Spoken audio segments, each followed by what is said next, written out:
Because of Winn Dixie, Chapter 24, by Kate DiCamillo, read by Stacy Kingery.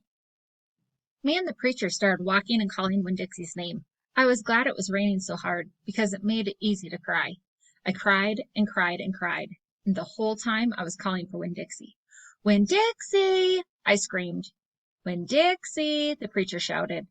And then he whistled loud and long, but Winn Dixie didn't show up. We walked all through downtown. We walked past the Dewberry's house and the Herman W. Block Memorial Library and Sweetie Pie's yellow house and Gertrude's Pets. We walked out to the Friendly Corner trailer park and looked underneath our trailer. We walked all around, all the way out to Open Arms Baptist Church of Naomi. We walked past the railroad tracks and right on down Highway 50. Cars were rushing past us and their taillights glowed red, like mean eyes staring at us. Daddy, I said, Daddy, what if he got run over? Opal, said the preacher, we can't worry about what might have happened. All we can do is keep looking. We walked and walked, and in my head, I started a list of 10 things that I knew about Winn Dixie, things I could write on a big old poster and put it up around the neighborhood. Things that would help people look for him.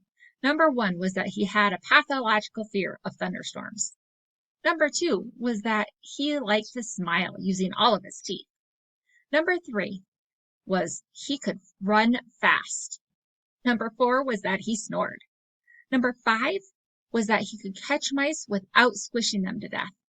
Number 6 was that he liked to meet people. Number 7 was that he liked to eat peanut butter. Number 8 was he couldn't stand to be left alone. Number 9 was that he liked to sit on couches and sleep in beds. Number 10 was that he didn't mind going to church. I kept on going over and over the list in my head. I memorized it the same way I had memorized the list of 10 things about my mama. I realized it so if I didn't find him, I would have some part of him to hold on to. But at the same time, I thought of something I had never thought of before, and that was that list of things couldn't even begin to show somebody the real Winn Dixie, just like a list of 10 things couldn't ever get me to know my mama.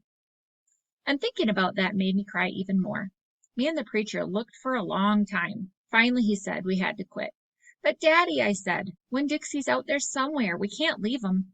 Opal, said the preacher, we have looked and looked, and there's only so much looking we can do. I can't believe you're giving up on him, I told him. India, Opal, the preacher said, rubbing his nose. Don't argue with me. I stood and stared at him. The rain had let up some. It was mostly a drizzle now. It's time to head back, the preacher said. No, I told him, you go ahead and go, but I'm going to keep looking. Opal, the preacher said in a real soft voice, it's time to give up. You always give up, I shouted. You're always pulling your head inside your stupid old turtle shell. I bet you didn't even go looking for my mama when she left. I bet you just let her run off too.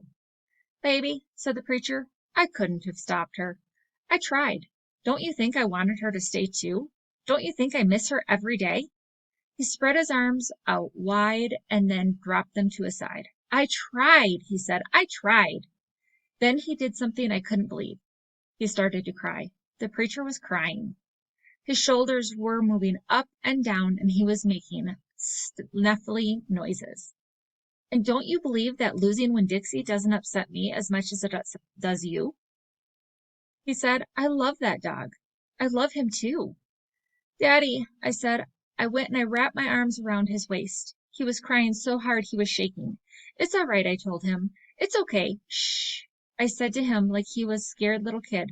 Everything will be okay. We stood there hugging and rocking back and forth, and after a while the preacher stopped shaking, and I still held on to him.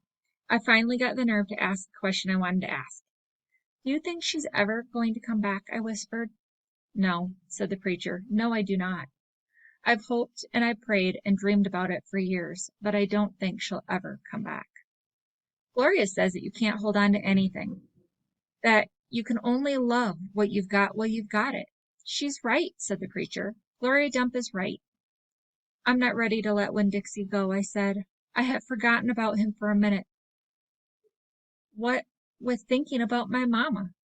We'll keep looking, said the preacher. The two of us will keep looking for him. But do you know what? I just realized something, India Opal.